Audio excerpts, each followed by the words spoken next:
Good morning, students. In the last class we had studied Kirchhoff's laws. One is junction law, another is voltage law.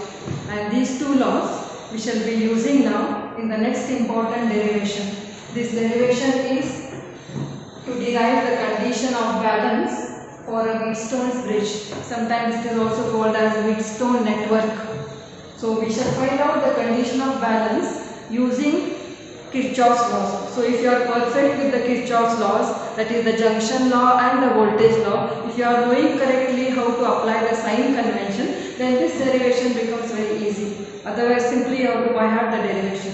So we shall recall what we had done for junction law and voltage law now, and we shall derive the condition for balance of a Wheatstone bridge.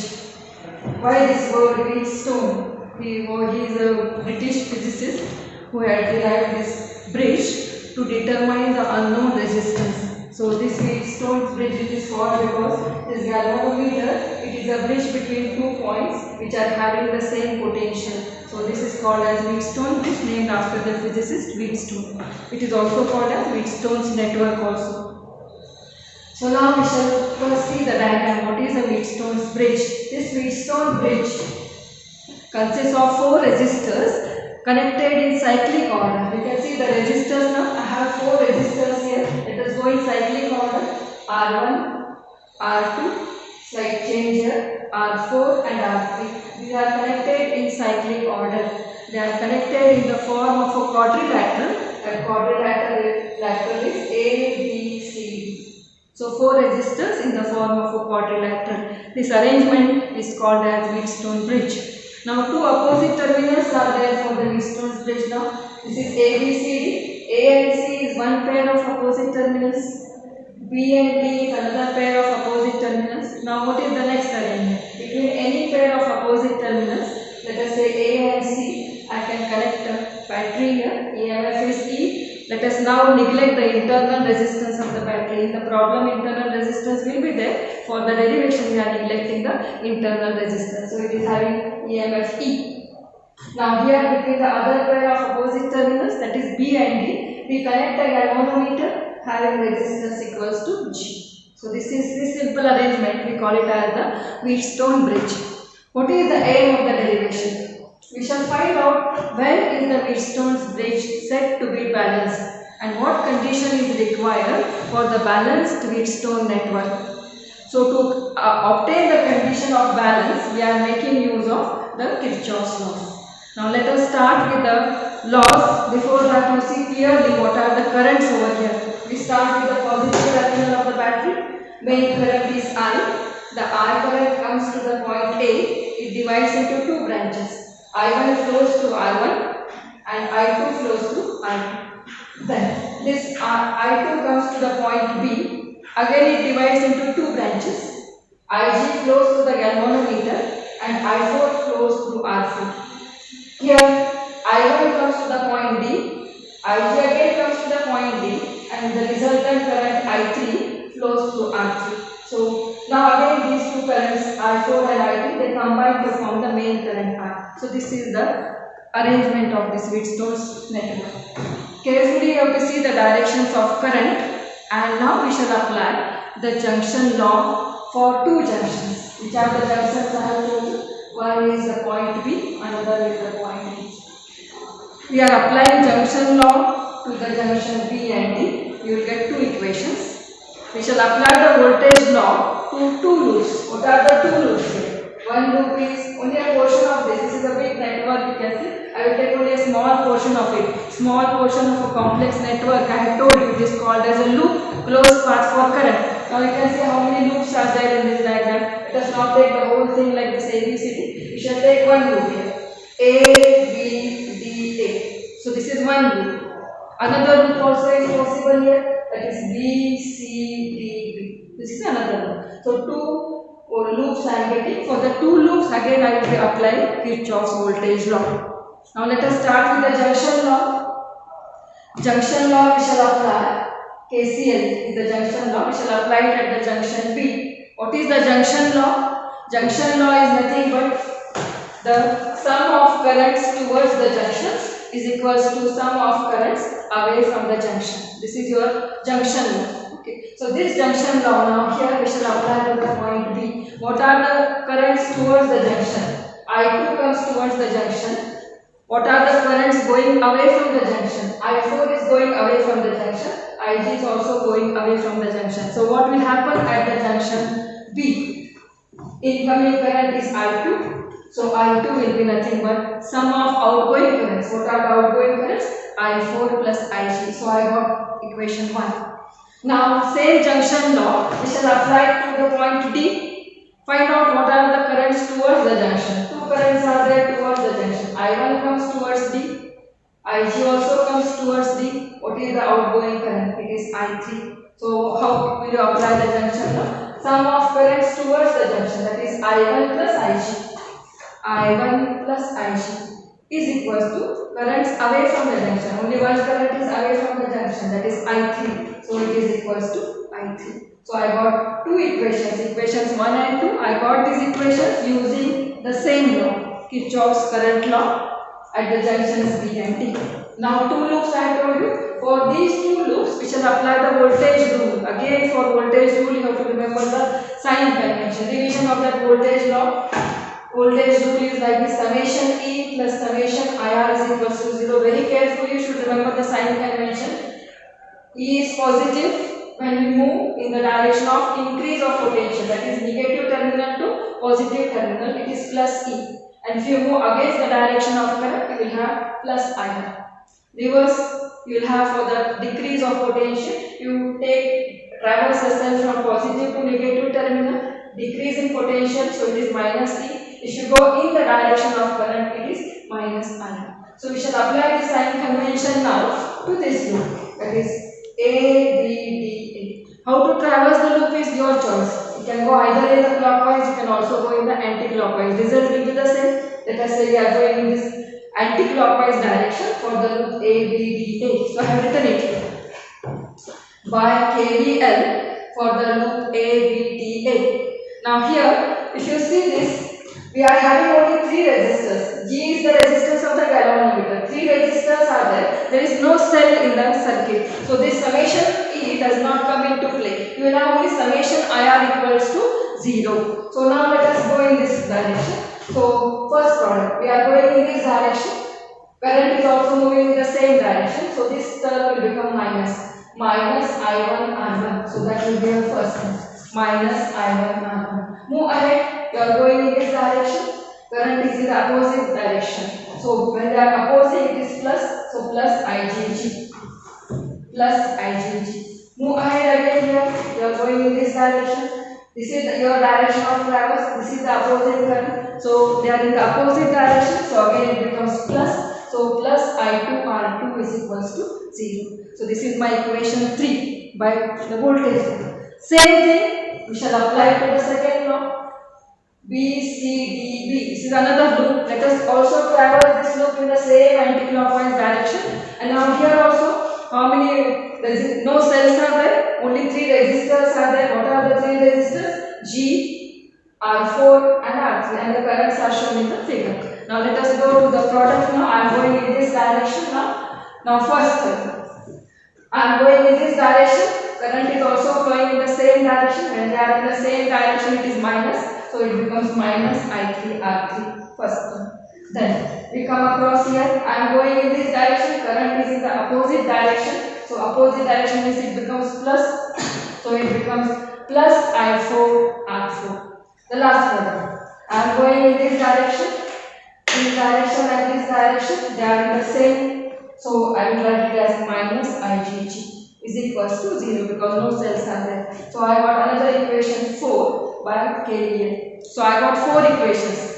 2 equations from KCL, 2 equations from KVL. Now the most important point is the aim of the derivation. What is the aim? I have written one word there. Condition of balance. What do you mean by the condition of balance, or when do you say that the Wheatstone's bridge is balanced? The condition is like this. Whenever no current passes through the galvanometer. What is the current passing through the galvanometer? Ig is the current passing through the galvanometer. When no current passes through the galvanometer, in the sense that is Ig is equals to 0. So when Ig is equals to 0, that is no current passes through the galvanometer, then the network is said to be balanced. So if you see the evaluation for this writing Ig equals to 0, you get 1 mark because this is the basic point here. So no current passes through the galvanometer means galvanometer will not show any deflection, or else points B and D are at the same potential. So B and D are at the same potential. If they are at the same potential, current will not flow. Current always flows from positive higher potential to lower potential. Current does not pass through the galvanometer means B and D are at the same potential. So when Ig is equals to 0 or when no current passes through the galvanometer, that is the galvanometer shows 0 deflection, then the network is said to be balanced. So let us now put Ig equals to 0 in all the 4 equations and then find out what comes out of it. So I am putting Ig equals to 0 in 1, 2, 3 and 4. This is very simple. Put Ig equals to 0. So this term gets cancelled. You are left with I2 equals to I4. Put Ig equals to 0. This is 0. So you are left with I1 equals to I3. That I have written here. I2 is equals to I4. I will call it as 5. Then I1 is equals to I3. I got equation 6.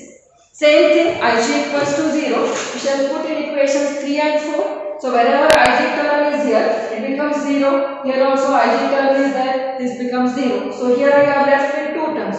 Minus I1 R1 plus I2 R2. Or if you take I1 R1 on the other side, it becomes plus. So you will have I1 R1 is equals to I2 R2. So I have written it here.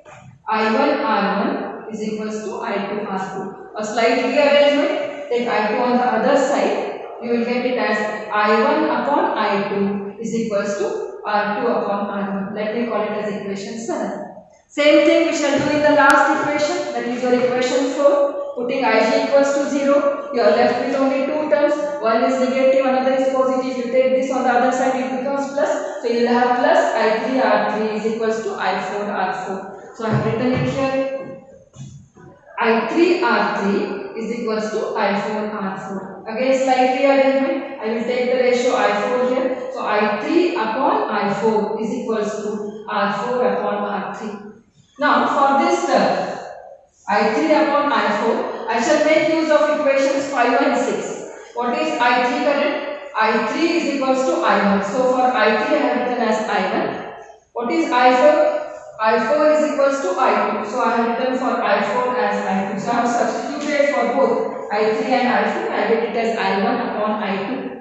So I got I1 upon I2 is equals to R4 upon R3. Let me call this as equation 8. This is equation 7 and this is equation 8. Observe equations 7 and 8. This is also for I1 upon I2. This is also for I1 upon I2. You can very easily equate 7 and 8. So if you equate the equation 7 and 8, you get the final result.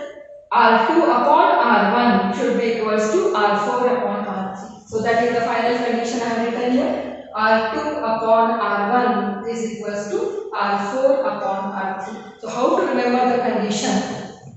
You can see here this R2 divided by R1 is equals to R4 divided by R3. You can write this condition in a number of ways. You can also write like this. R2 by R4 is equals to R1 by R3. So depending upon this circuit, they will be observing the condition of balance. So 2 marks question is also usually asked from Wheatstone's question. The 2 mark question will be like this. Only just not derive. Just write the condition of balance of Wheatstone's bridge. So you have to draw the figure like this, and according to your figure, your condition should be correct. So you can name them as PQRS also. Name them in any manner, the resistors, but your diagram and your condition of balance should be correct. Then only you get the 2 marks. So you can remember like this. R2 by R1 is equals to R4 by R3. This condition is called as condition of balance of Wheatstone's network. So this is a repeatedly asked question in current electricity, and the marks for this will be, it is a 5 marks question. So if you want to remember the derivation for this 5 marks question, I will tell you briefly what are the steps for the derivation. First thing is draw a correct diagram with the correct direction of currents. First step. Second is, what is the second step? We have applied KCL for 2 junctions. What are the 2 junctions? One is B, another is D. So I got 2 equations. Equation 1, equation 2. Second, I will apply KVL for two loops. What are the two loops? A, B, D, A, one loop. Another is B, C, D, B. So I apply it for the two loops. You can traverse in either clockwise or anti-clockwise direction. Apply the convention. You get two more equations. What are the two more equations? They are 3 and 4. Then come to the condition of balance. Very important. What is the condition of balance? Ig is equals to 0. Put Ig equals to 0 in all these four equations. You will get then 5, 6, 7 and 8. Then if you equate 7 and 8, you will get the final result. So this is the final result, that is condition of balance of Wheatstone's network. Now you will ask me, what is the use of this Wheatstone's network? I have written here 4 resistors. Right? Amongst that, one can be unknown. Suppose R4 is not known. This is your unknown resistance. You don't know the value of R4. You know the value of R1, R2 and R3. Then R4 can be very easily found out from the condition of balance. What will be R4 then? R4 will be equals to R2 upon R1 into R3.